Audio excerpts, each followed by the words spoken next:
Morgan Avery McCoy is a Chesterfield County-based actress and filmmaker, making a name for herself on the national stage. Her roles include Jessie in the 2019 movie Harriet, about the journey Harriet Tubman took to give herself and others freedom from slavery. Her own shows include Evolution of a Black Girl, She's Got Issues, and The Cry of the Fatherless. As McCoy celebrates successes today, it's hard to imagine that not long ago, her career and life could have taken a turn.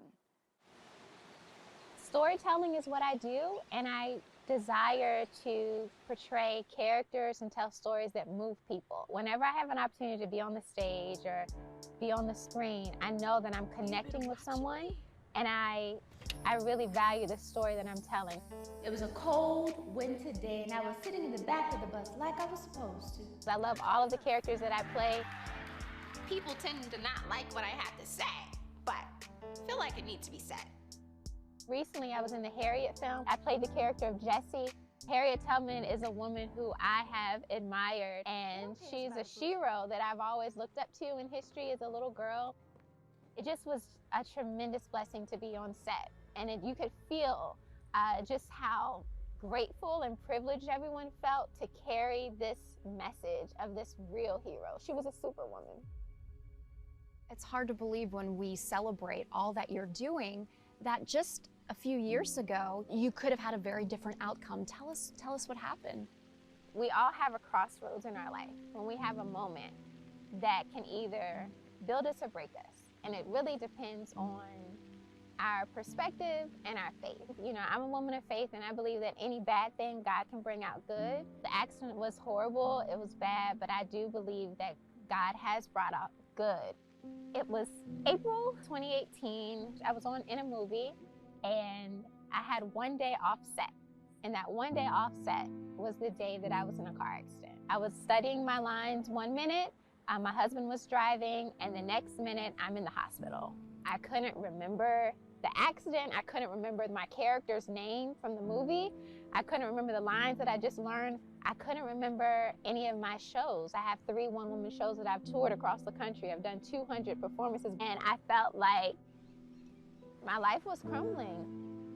It was just a horrible experience, but I'm grateful that I made it out, because I could have not even, been able to walk out that accident. They said I had a, traumatic brain injury, and I went through a lot of physical therapy, concussion therapy, speech therapy. It was definitely a long journey. And for a long time in the process of just trying to recover from the accident, I was just pouting and sad, and this isn't fair, and why did this happen to me? But I had to decide whether I was going to allow that to stop me. I portray Maggie Lena Walker in my show, and she was oh my goodness, she was a woman who was the first African-American female president of a bank. Before women even had the right to vote, she did this, and her husband died tragically, her son died, she ended up in a wheelchair, yet and still, she was motivating her communities despite what she went through. And so while I was in physical therapy, they were trying to help me memorize my lines. And as I would say the lines of Maggie Lena Walker, I felt like she was speaking to me. We were trying to get right, but I had the desire to fight. As a woman of faith, as a woman who persevered, To fight against racism, to fight against if she could still help the community and overcome, then I can too. What's your excuse? My suggestion is you find the fight in you. And now the arts are navigating COVID. Yes. It has been a challenge. I think that as performers, as people, we just have to continue to find out what we can do where we are. I think sometimes when we look at how things were, that can really be depressing.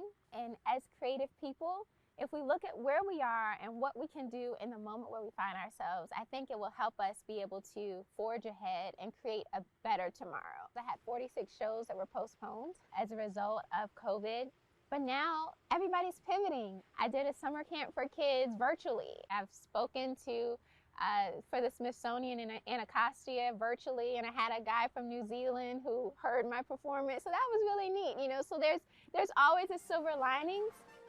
Maymont Mansion and the Richmond Symphony, they had a Big Ten event, And at that event, it was an opportunity to perform outside. One night I was reading in the Richmond Planet and it said, "Bow now so your children can stand later." I'm a commissioned artist, and they asked me to write a story that shared the information about the workers of Maymont Mansion and who worked for the Dooleys. And so we did a lot of research, and oh my goodness, just to hear how these men and women work their 12-hour shifts so their children could go to Virginia Union, so that they could be able to give back to the community. It moved me, you know, and my grandmother was a day worker. My great aunt is 102, worked for 70 years cleaning people's houses. And I think we can learn a lot about the sacrifices that those that worked at the Dooley Mansion, as well as other individuals who bowed so their children could conquer, who stooped so their children could stand.